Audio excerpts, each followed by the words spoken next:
This time on the Steve Dulcich channel, we finished the 340 engine build and take the Wreck Runner out for a run. Yep, my first ever time driving the Wreck Runner and my first ever time building an engine.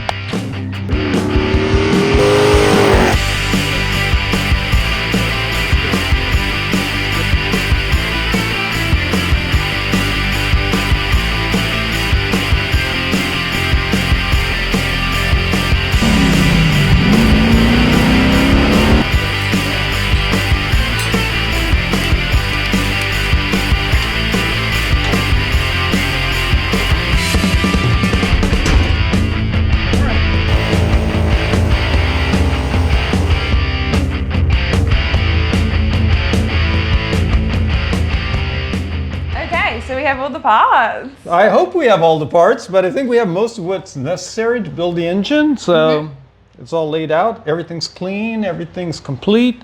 We can kind of go over the process of what we're going to start with and how it goes together. Okay. The first part's going to be the front dress is going to be the timing cover, water pump, and that red thing is the crank damper. Yeah. So put that on, and then we'll move on to all the stuff that goes on the bottom, the oil pump, the windage tray, oil pickup, and the oil pan. Can I show you? Yeah. Okay, remember I showed you the stock one? Yes. And it was just wide open? Well, this one, I made a custom baffle for it. Don't forget the hole for the dipstick to go through. Okay. And it's made for the oil pickup tube to go something like that. So that's nice. It looks so good, Dad. I know. Nice well, work. thanks. I appreciate that. But that's going to help oil control a whole bunch because it's got like these side things. So when you're cornering, it doesn't slosh up the sides. And acceleration baffle. So when you're at the drag strip, all the oil doesn't go to the back. It gets caught in here. Or when you're braking hard, right there. So that's, so it'll be safe at the drag strip. yeah, the engine will be safe. You'll be safe either way, but okay. I had bought the orange Duster from my friend David Freiberger. Yeah. And I put drag slicks on it. It was a fast car. And I went to the drag strip. Well, no, I took it out right out on this road and did a few acceleration trials. And I was watching the oil pressure, and I'd take off, the oil pressure gauge with the RPMs would start going up a little bit, but then it would just go straight to zero. And I tried it was sloshing around? It sloshed all the way to the back, and yeah, the oil pickup has to be submerged in oil for it to pick anything up. It was sucking air. But you know what happened? I thought, oh, well, it'll be fine. And I went to the racetrack. I was by myself. And then I blew the engine. Oh, really, Dad? Yeah. On Freiberger's car? No, I owned it. I bought it from him. Yeah. He sold it to me because he had to buy an engagement ring. Really? For his wife, yeah. So. Seems like a personal detail to include. Well, he's recounted that story quite a few times. Okay. So, yeah. Not to me. No. So with that, we'll have the whole bottom end complete. And they call it the bottom end because what I'm going to talk about next is... the top end? Yes. And that'll begin with the cylinder heads. And then we can put the valve train in. These are the rocker arms. I've got different ones here. Yeah. These are stock, and these are high performance. These are 1:5 ratio, and these are 1.6. So the camshaft delivers the lift, and with the 1.5s, it's 477.477 of an inch lift on the valves. With these, it's like 512 or 0.512 of an inch. So you've gained quite a bit. That's like 40 thousandths more lift. Okay. Yeah. I think I'm going to have to see those in because I don't even know where they go. So that doesn't... Oh, you'll see it. Yeah. Yeah, but we're not going to switch them. We'll probably do that when we dyno test the engine as one of the tests. And the intake manifold. I modified this for the thermoquad, if you might remember. Of course. And I've got a Holley carburetor on it now with this plate. You can go from the thermoquad setup to a regular 4150 Holley pattern, which this is. This is a gigantic race carburetor. Okay. It's 1,000 CFM. That's how much air it flows. And that'll probably be our last test. We're going to test several different carburetors when we get this thing on the dyno and see which carburetor it likes. And we might even change intake manifolds, see which one does better. Okay. Yeah. The thing that we don't see here is the thermoquad because... We're going to rebuild the thermoquad. Yeah, we will. And if you guys want to see that as a video, I'm not sure, comment and let us know because we don't know whether we should shoot it or just present it when it's all done, right? Too niche, you said, maybe. Yeah, it might be.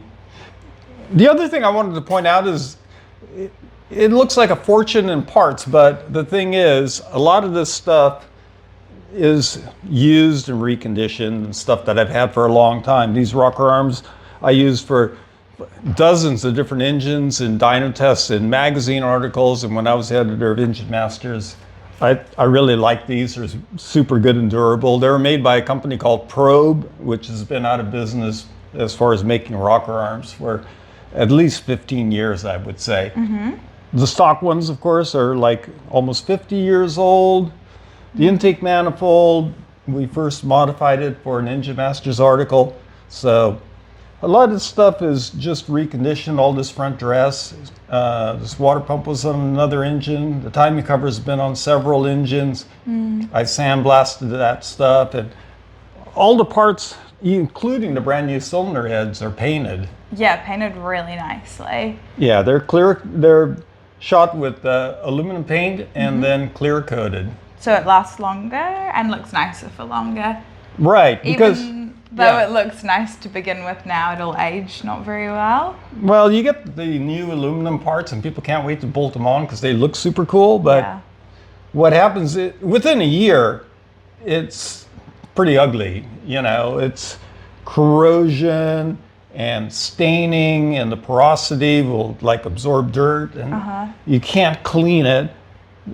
I do this because I like it to look good, and it'll look good in 20 years. I've had engines that have seen like hundreds of dyno pulls and, you know, half a dozen magazine articles, and just cleaned it up a little bit, and it looks like I just put it together. I mean, so it really works for that purpose. Yeah, the paint's great. And you know what I want? What do you want? I want your engine to just gleam for a really long time. Yeah, it's nice having you as a perfectionist. It's really working out in my favor right now. If you haven't seen the episode where we built a short block, I'm going to give you a quick rundown on it right now, starting with the block. It's a factory 1973 340 block, and once we got it disassembled, we took it to RPM Machine in Tulare, California. They bored it 30 over. They line honed the mains, which cleaned up really easily. And they decked the block to give me a zero deck with the piston and rod and stroke combination. Now let's talk about all that stuff. It's a factory forged crank. This would have came with a cast crank, but I had a forged crank, so of course I put that in. That's a lot more durable. The camshaft is a Comcams XE 268, that's 224 duration on the intake, 230 on the exhaust, 477 intake lift, and 480 on the exhaust. And that's with the factory 1.5 rocker arms.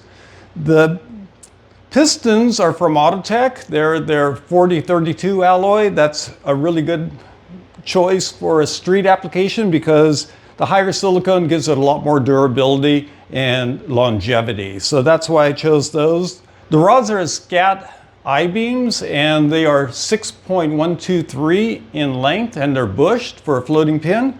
The length is matching the stock connecting rods. So pretty basic short block, good parts.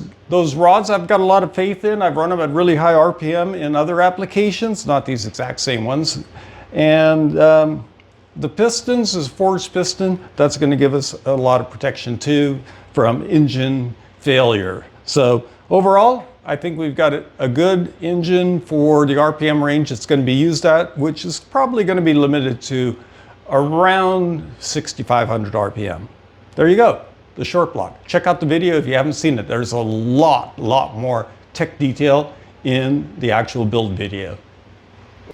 Okay, so we're probably going to change a lot of parts on the dyno. So I'm going to silicone seal the gaskets onto the components on one side. You've got a hole in the tube. Yeah, just because it was clogged up at the nozzle side, I give it a tracheotomy. Oh, okay. Yeah, it happens all the time. But anyway, we'll grease the other side so we don't tear the gasket if we come in here again to change the camshaft or something while we're testing the engine. See how to use this cardboard backing. Am I going to be in the way? No.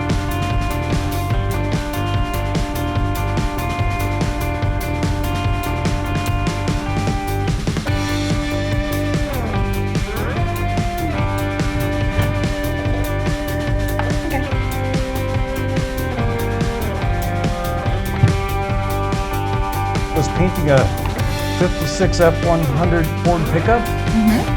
And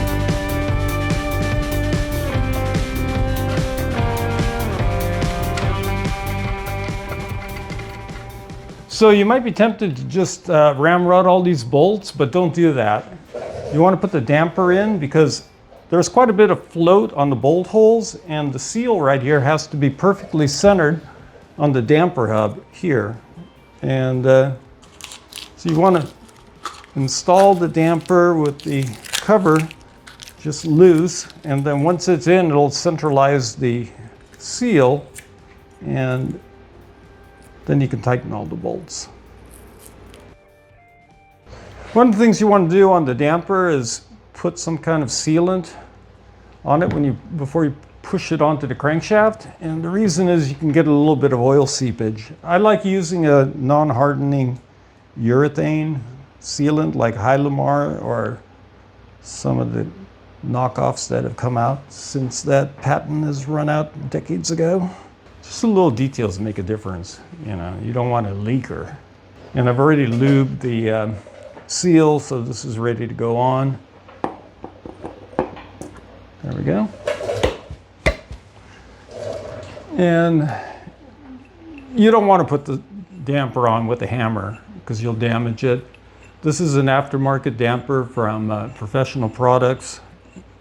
They're kind of a budget line, but they are SFI approved, and they're new.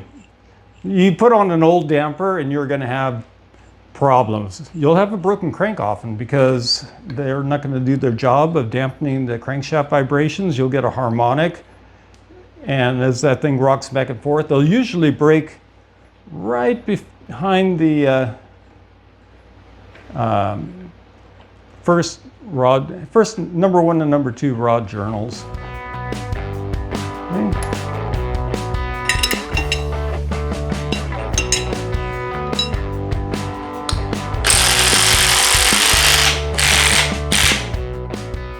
I think that's pretty tight. I advise you use a torque wrench, but you know, I've been doing it that way for a long time. I've got a sense of how tight to go, and I think I got it just right. The silicone sealed gasket is going on.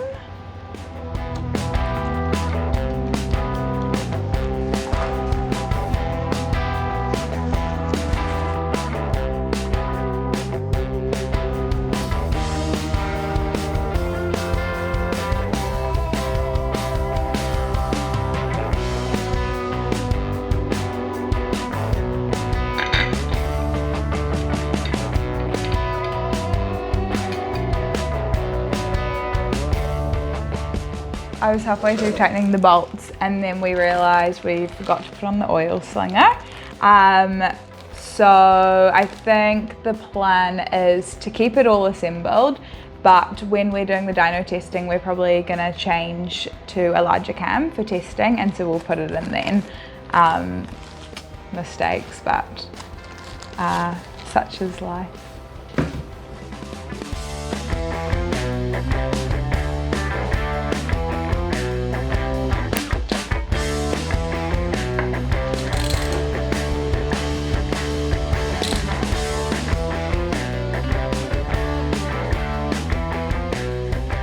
Here's an important thing you want to do when you have a short block, and that's check TDC. That has to be an accurate reference point for setting your ignition timing.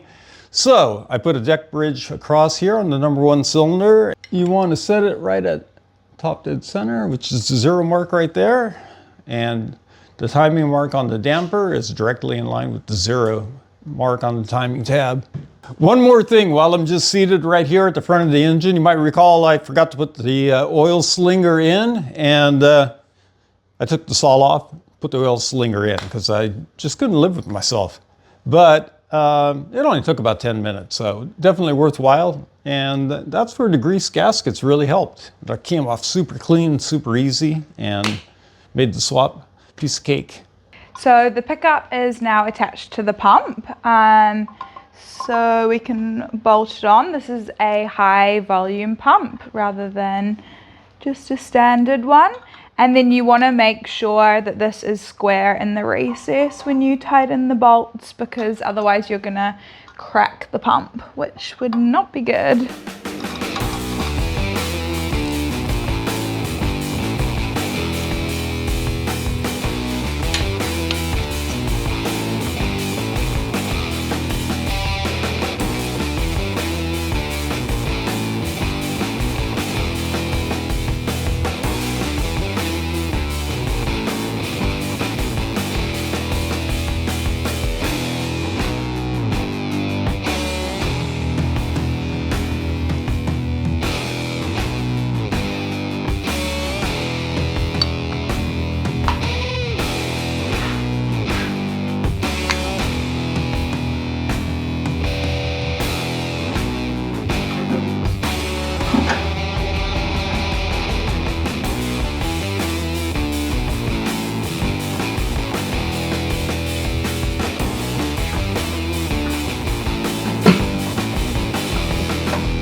Our beautiful engine is looking amazing.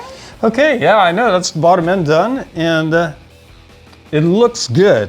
It looks really good. So it took a while to get all the sealants and stuff the way I like it, but they always leak.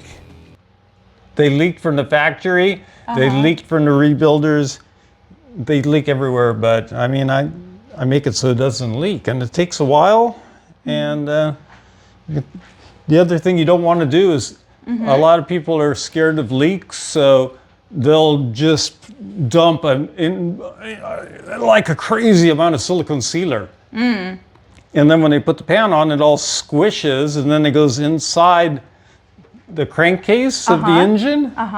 And then it gets sucked in through the oil pump, and then it clogs that up and gets stuck in passages, and you have an engine problem failure. So it's a bit of a pick your poison. Well, and the leakage is better. I used the slightest amount of silicone just in the corners. But you can see how it's kind of squeezed out. There's no gaps. Yeah. Yeah.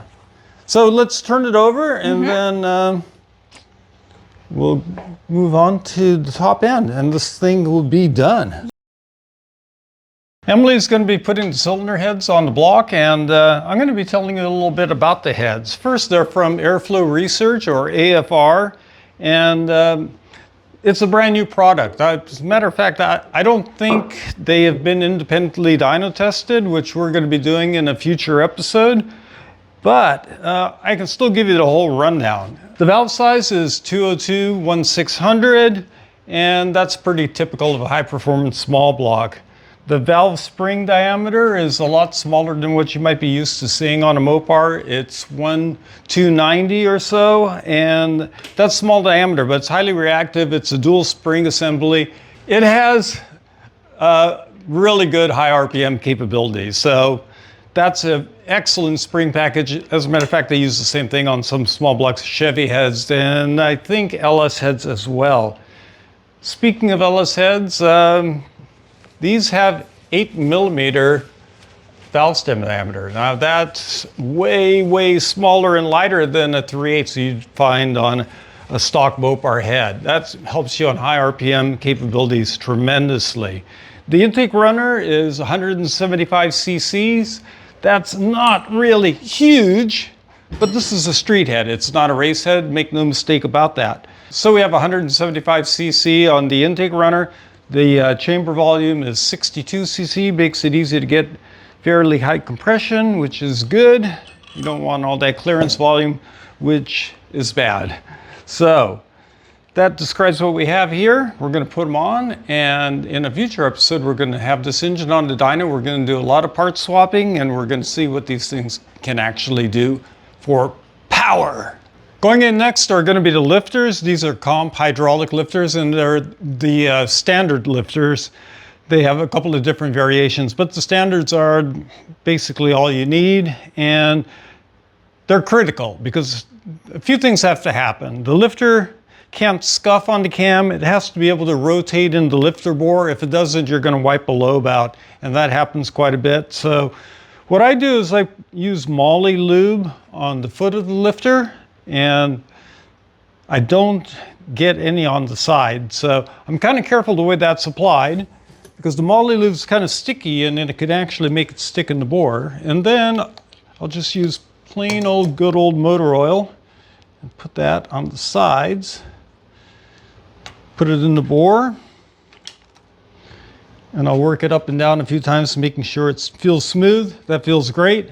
Then I'll pick up 15 more and we'll be all done.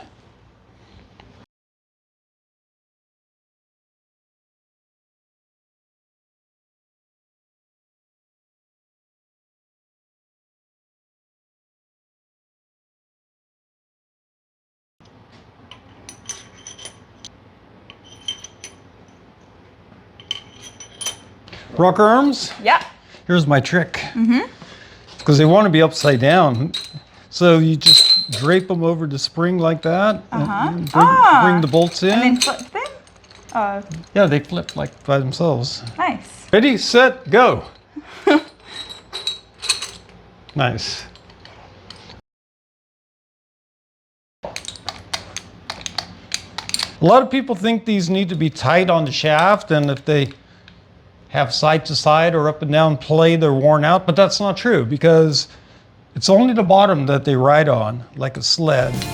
The top part there is just to be a bridge to make it like a sound, solid structure.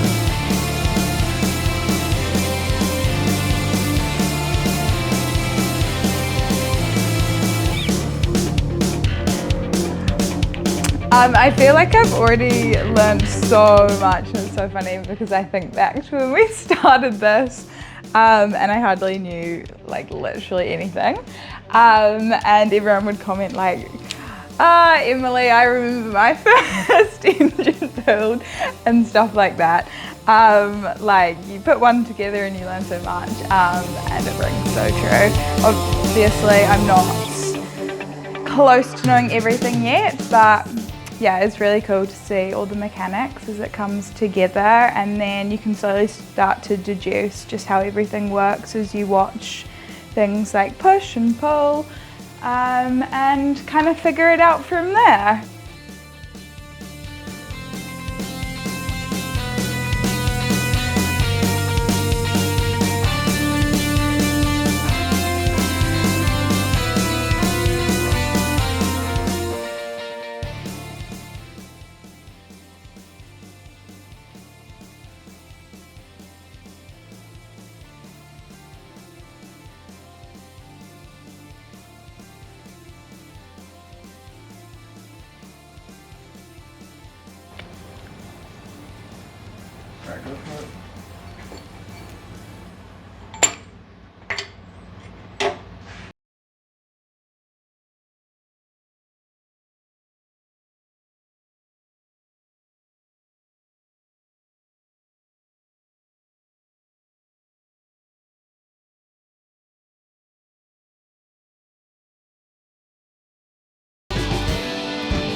While Emily's working on the valve covers, I'm kind of going through carburetors, and I'm going to put this on it to start off with. It's a Brawler 650, and it's kind of an 1850 style carburetor if you want to put it in Holly terms. It's a single feed with the transfer bar right here for fuel to the back bowl, and I know it works. That's why I'm going to start. And I'm going to start off with the smaller carburetor than what I think the engine needs. And then I'm going to go way bigger than what I think the engine needs, which is going to be 1,000 CFM full-on Holley race carburetor.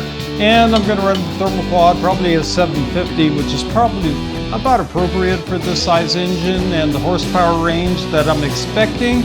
And we'll do a whole bunch of testing. Maybe change the intake manifold, different headers.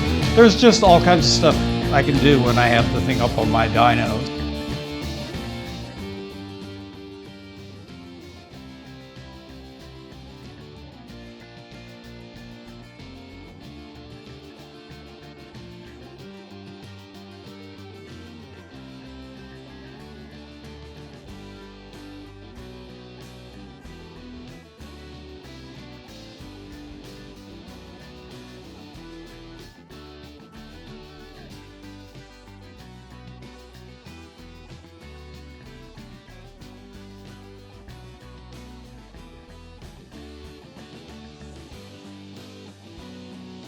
There we go. Woo!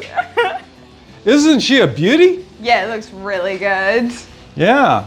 It's gonna run as good as it looks, I think. I can't wait to see it on the dyno, and even more, I can't wait to see it in your Dodge Dart. I know, same. Okay, Emily, I got the Rec Runner out. That's one of my cars, and I want you to drive it. Uh-huh. And the reason is, kind of getting a little bit used to, this engine's probably got about the same power as the 340 we just built, and it's 4-speed like we're gonna have in your car. Mm-hmm. But the thing is, this thing is, I mean, it's pretty rough, it's pretty macho, you might even call it toxic. Yeah, it's probably not my style, but... But anyways, Freiberger and I built this thing in 5 days from a completely totaled car that hit a telephone pole and the green body, which kind of ends a little bit past the windshield. So every single nut and bolt on this car was put in, made to work in that very short time span. Mm-hmm. And at the time, this car was owned by Motor Trend, and then I bought it like a few years ago, way before they canceled the shows, because I really liked it. Really? Oh yeah. What do you like about it? Well, I like the toxicity. Really? Of course, yes. Good. Really, it's just, it's super cool. Okay. And it's a little hard to drive because there's no power steering, but I think you can handle it. Okay. I mean, you just drove a 1940s Jeep last weekend. Not very well. Well, this is going to be easier, I think. And yeah. I haven't been doing much manual driving recently. No. So I'm scared, basically. Nothing to fear but the Rec Runner itself. Where are the keys? Okay, there are no keys. Okay. I'll have to show you the procedure. Okay, this is ignition, so you got to turn that on. You can do that now. And then you push this to crank the engine, but not yet. Okay. Once it starts, then you turn this on. That's the fan. Okay. Okay, the ignition's on. Put it in, make sure you're in neutral. We'll start it in neutral. Okay, give it a little bit of gas, hold the throttle like 20% open, and then push the button until she starts. Okay. Nice boost. Yeah, that sounds good. Okay. Should we go? Yeah.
Oh man, Emily took to the rec runner like a fish in water, so I'm pretty happy about that. That was so much fun. Yeah? Yeah. Yeah, people in the comments were saying like, oh, she has no idea what she's doing until like she drives the dodge valve the first time. Like Really? once it's done and stuff like that. As in like, and then she'll like, it'll all make sense. And yeah, just driving that, I kind of get it a bit more. Like you were like talking about horsepower and stuff like that. It's pretty brutal when you can step on it. Yeah, I know, but when you don't really have like a gauge or a comparison, then it doesn't really mean so much to you, it's just words. And now I'm like, oh, wait, that was really cool and really fun. Yeah. Yeah, that was good. And nice job. You really just got it right away. Boom. It's like, Thanks. I mean, Yeah. there's not much to it, but no. Yeah. Well, not for you. well. Okay.